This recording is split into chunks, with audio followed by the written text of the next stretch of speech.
આગળના વિડીયોમાં આપણે સંબંધ એટલે શું એ સમજ્યા, સંબંધના પ્રકારો વિશે જાણ્યું.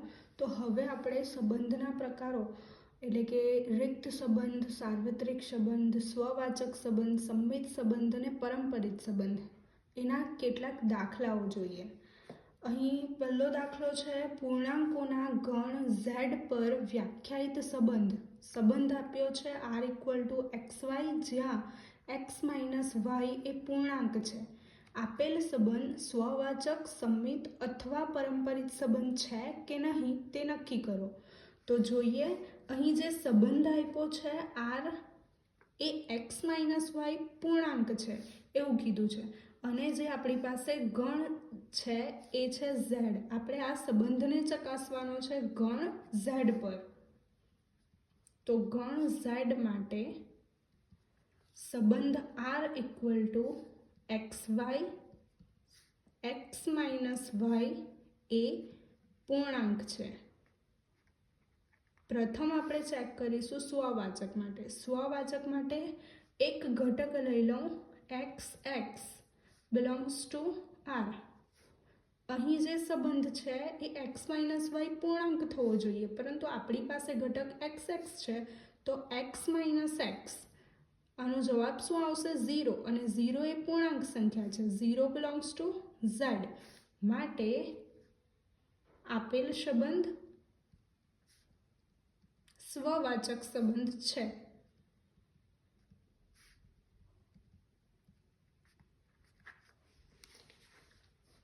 હવે ધારો કે XY belongs to R, એટલે કે આ એક ઘટક લીધો છે એ સંબંધ R ધરાવે છે. ક્યારે સંબંધ R ધરાવશે? જ્યારે x - y એ પૂર્ણાંક થાય. તો હવે x - y માંથી હું માઇનસ કોમન લઈ લઉં તો -x + y એ પણ પૂર્ણાંક છે. આપણને ખબર છે કે 2 એ પણ પૂર્ણાંક થયું અને -2 એ પણ પૂર્ણાંક સંખ્યા છે. માટે -x - y જો પૂર્ણાંક હોય તો -x + y એ પણ પૂર્ણાંક થાય. એટલે કે આ છે y - x એ પણ પૂર્ણાંક છે. આપણને જે જોઈતું હતું સંમિત માટે XY belongs to R અને એનું ઉલટું થવું જોઈએ, એટલે કે YX belongs to R.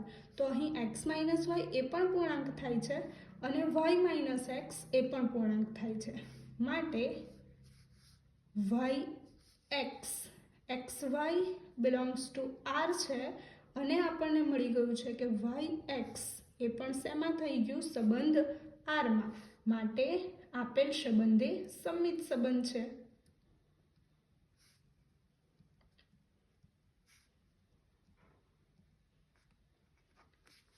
જેમ સંમિત માટે આપણે XY belongs to R લીધું, હવે પરંપરિત ચેક કરવા માટે XY belongs to R અને YZ belongs to R લઈશું. તો હવે XY belongs to R અને YZ belongs to R માટે જો XY એ સંબંધ R ધરાવતો હોય તો આપણી પાસે જે કન્ડિશન છે એ, એટલે કે x - y એ પૂર્ણાંક છે.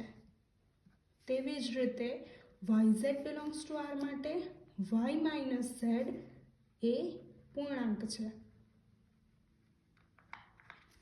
હું આ બંનેનો સરવાળો કરી દઉં તો મળશે x - y plus y - z plus y cancel, x - z. જો કોઈ સંખ્યા 2 અને બીજી કોઈ સંખ્યા 3 છે, જો એનો સરવાળો કરીશ તો આપણને મળશે 5. આ બધી જ સંખ્યાઓ કેવી થઈ? પૂર્ણાંક જ છે. માટે આ જે મળ્યું છે x - y plus y - z એ પણ પૂર્ણાંક છે.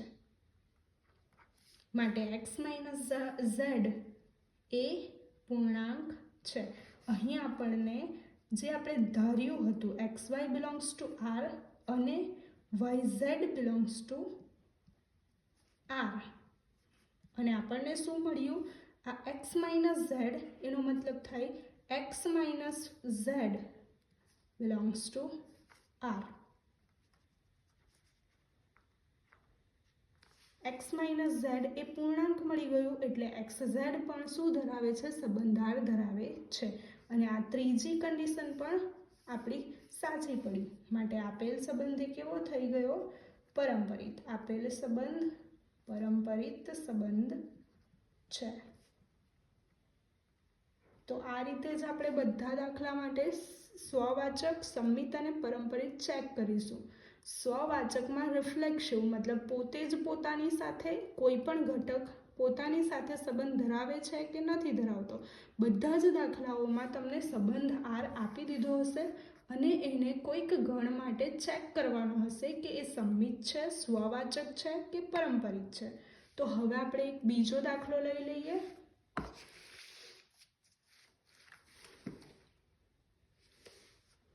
બીજો દાખલો જોઈએ તો અહીં તમને ગણ આપ્યો છે 1 to 6 નંબર્સ અને એના પર વ્યાખ્યાયિત સંબંધ આપ્યો છે R equal to AB, જ્યાં B બરાબર A+1 એ સ્વવાચક, સંમિત કે પરંપરિત સંબંધ છે કે નહીં તે ચકાસો.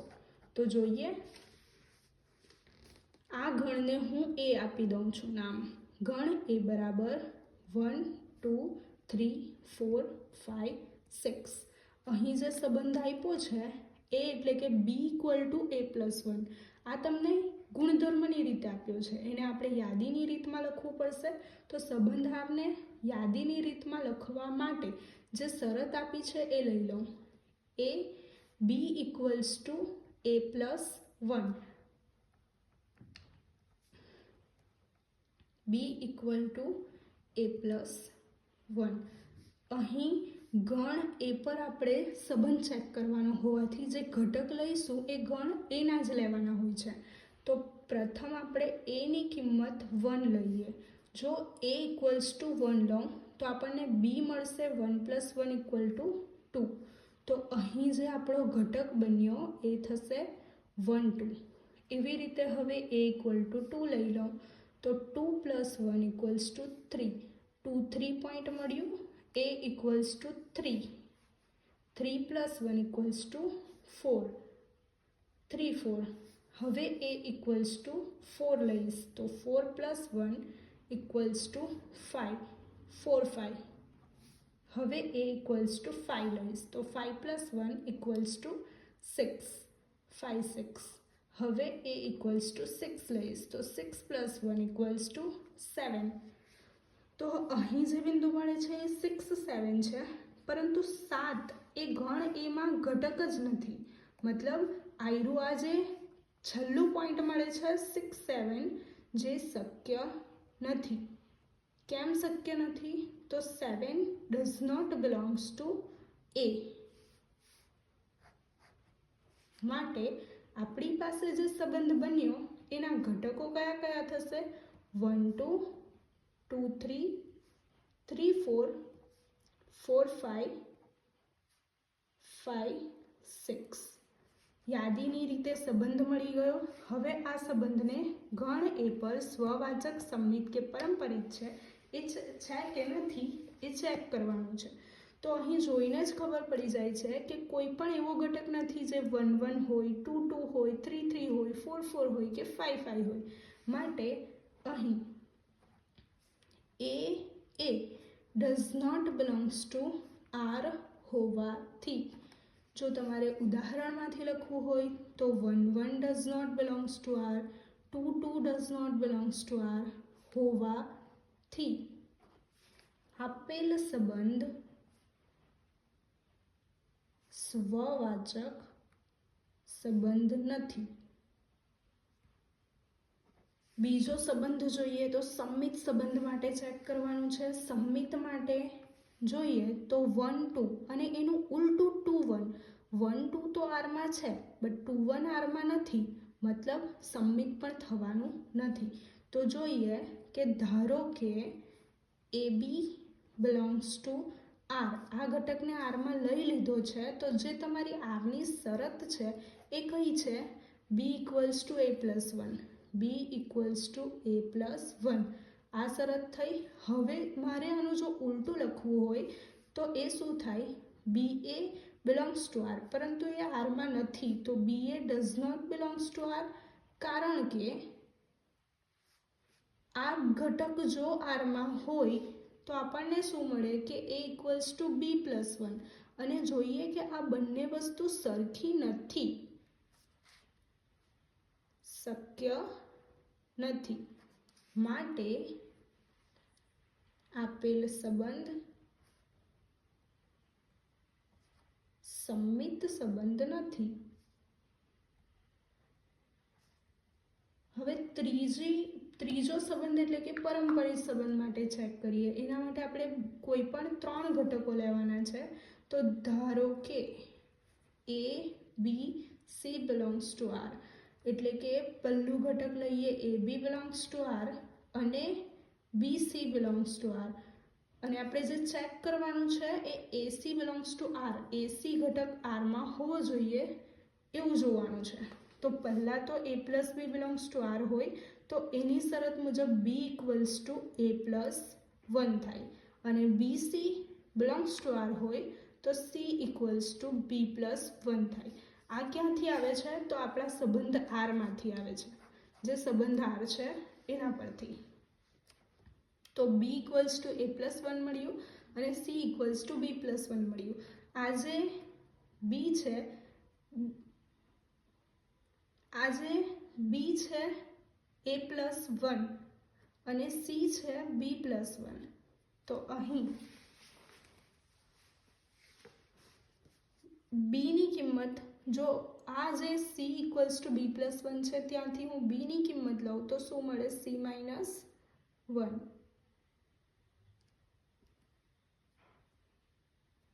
બીની કિંમત મૂકીશ અહીં તો C minus 1 equals to A plus 1, એટલે કે A equals to C minus 1 minus 1, A equals to C minus 2. અને આપણે જે ચેક કરવાનું હતું એ એટલે કે એસી બિલોંગ્સ ટુ આર, એના માટે શરત કઈ બનવી જોઈએ કે C equals to A plus 1, પરંતુ અહીં તો આપણને C equals to A plus 2 મળે છે. આ જે છે એ સીને જો કરતા કરીશ તો C equals to A plus 2 થાય, પરંતુ આપણને જે ચેક કરવાનું હતું ત્યાં C equals to A plus 1 જોઈતા હતા, માટે AC does not belongs to R. આપેલ સંબંધ પારંપરિક સંબંધ નથી.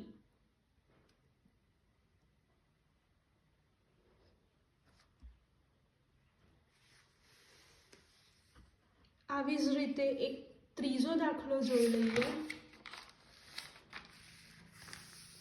એમાં કીધું છે કે XY સમતલની બધી જ રેખાઓનો ગણ L લો, એટલે જે આપણે સંબંધ ચકાસવાનો છે એ ગણ L પર ચકાસવાનો છે. તમને જે ગણ આપ્યો છે ગણ L, એ શું કીધું છે કે XY સમતલની બધી જ રેખાઓનો ગણ.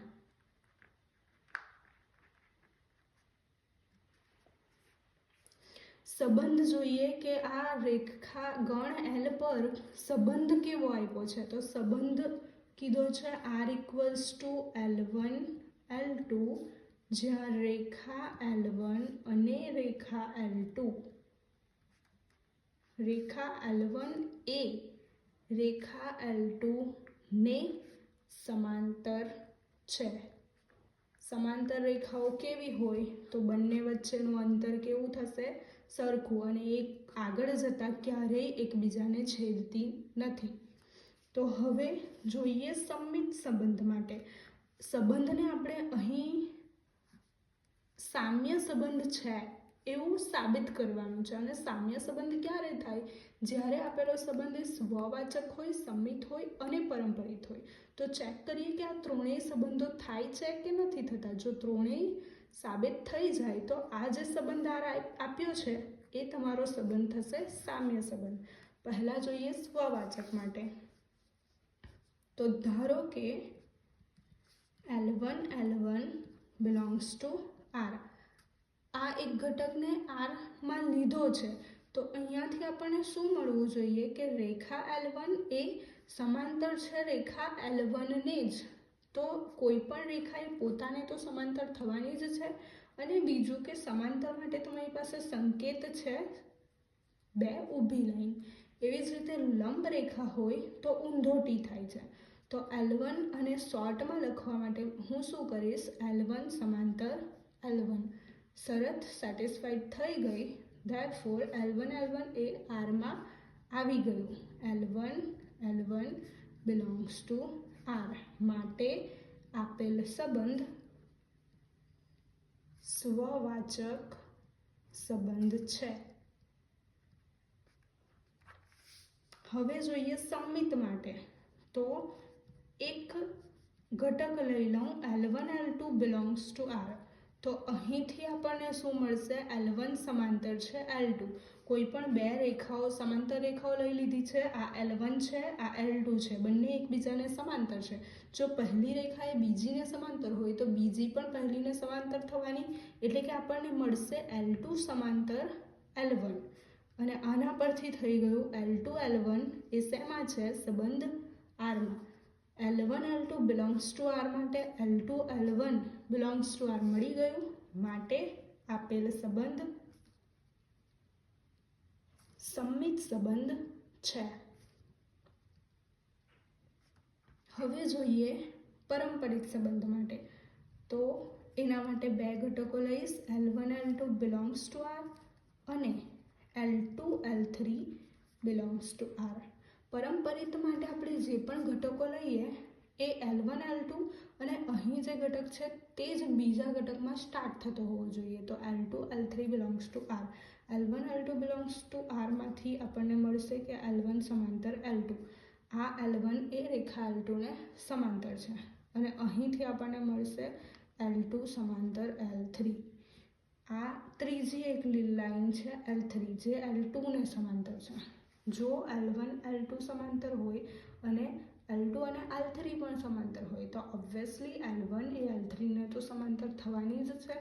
માટે L1 સમાંતર, અથવા તો એવું સમજો કે L1 સમાંતર L2 છે અને L2 સમાંતર L3 છે. તો આપણને શું મળ્યું, L1 સમાંતર L3. એટલે કે L1 L3 બિંદુ ઘટક એ પણ શેમાં આવી ગયો, આરમાં.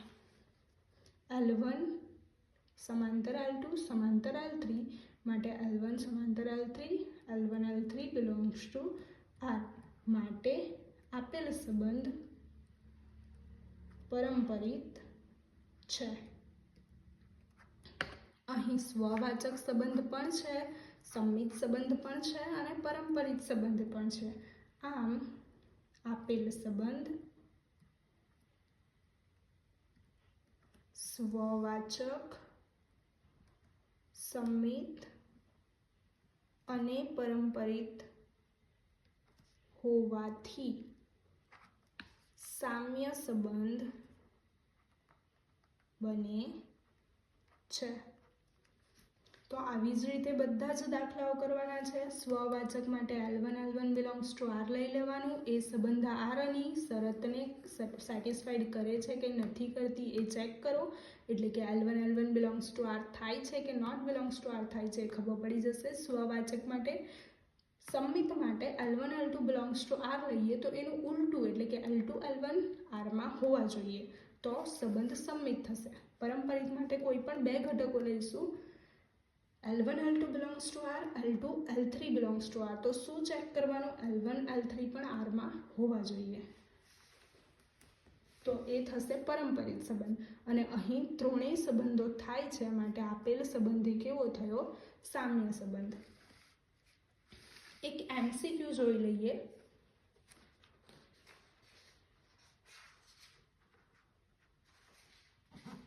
તમને જે સંબંધ કીધો છે સંબંધ આર એ AB જ્યાં A ઇક્વલ્સ ટુ B-2 પરંતુ B ગ્રેટર ધેન 6. સંબંધ આર આપ્યો છે AB જ્યાં A equals to B-2 B greater than N. અને જે ગણ આપ્યો છે એ ગણ છે તમારો એન, એટલે કે પ્રાકૃતિક સંખ્યાનો ગણ.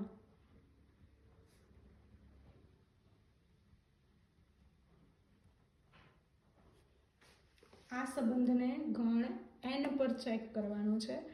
તમને ઓપ્શન આપ્યા છે 2 4 belongs to R, 3 8 belongs to R, 6 8 belongs to R અને ડી 8 7 બિલોંગ્સ ટુ આર. તો ચલો જોઈએ. ફર્સ્ટ ઓપ્શન માટે 2 4 બિલોંગ્સ ટુ આર. આના માટે ચેક કરીએ તો જો 2 4 બિલોંગ્સ ટુ આર, આરમાં હોય 2 4 બિંદુ, તો શરત કઈ થશે? a equals two b minus 2 પરથી અહીં આ a છે, આ b છે, તો a equals two b minus 2, 2 equals to 2. પરંતુ જે બીજી શરત છે એ b ગ્રેટર દેન 6 હોવા જોઈએ, અને અહીં b કેટલા છે? 4 છે, એટલે કે 4 b equals to 4 is less than 6. આપણને ગ્રેટર દેન જોઈએ છે, પરંતુ આ લેસ ધેન આવ્યું છે, મતલબ ઓપ્શન એ કેન્સલ. સેકન્ડ જોઈએ ઓપ્શન બી માટે 3 8 બિલોંગ્સ ટુ આર. સંબંધ આરમાં છે 3 8 બિંદુ, તો શરત ચેક કરીશું. આ એ છે, આ બી છે. 3 ઇક્વલ્સ ટુ 8 માઇનસ 2. અહીં 8 બી ઇક્વલ્સ ટુ 8 છે અને 8 એ ગ્રેટર દેન 6 છે, તો આ કન્ડિશન તો સેટિસ્ફાઈડ થાય છે. પરંતુ 3 ઇક્વલ્સ ટુ 8 માઇનસ 2, 8 માઇનસ 2 શું આવશે? 6 આવશે. અને 3 ઇક્વલ ટુ 6 જે શક્ય નથી, તો અહીં બી પણ કેન્સલ થઈ ગયું. ઓપ્શન નંબર સી જોઈએ. 6 8 બિલોંગ્સ ટુ આર. આ આર સંબંધ આરમાં છે બિંદુ, તો શરત જોઈએ. આ એ છે, આ બી છે. 8 અહીં પણ B equal to 8 greater than 6 છે, આ કન્ડિશન સેટિસ્ફાઈડ થાય છે, but A equal to B minus 2 જોઈએ. A equal to 6, 6 equals to B minus 2. Now 6 equal to 8 minus 2 is 6. આ પણ શું છે? સત્ય છે. આ સાચું થયું અને આ પણ સાચું થયું, તો આપણો આન્સર શું આવશે? Option number C, 6 8 belongs to R. આપણને આન્સર મળી ગયો છે, એટલે 8 7 ચેક કરવાની જરૂર નથી.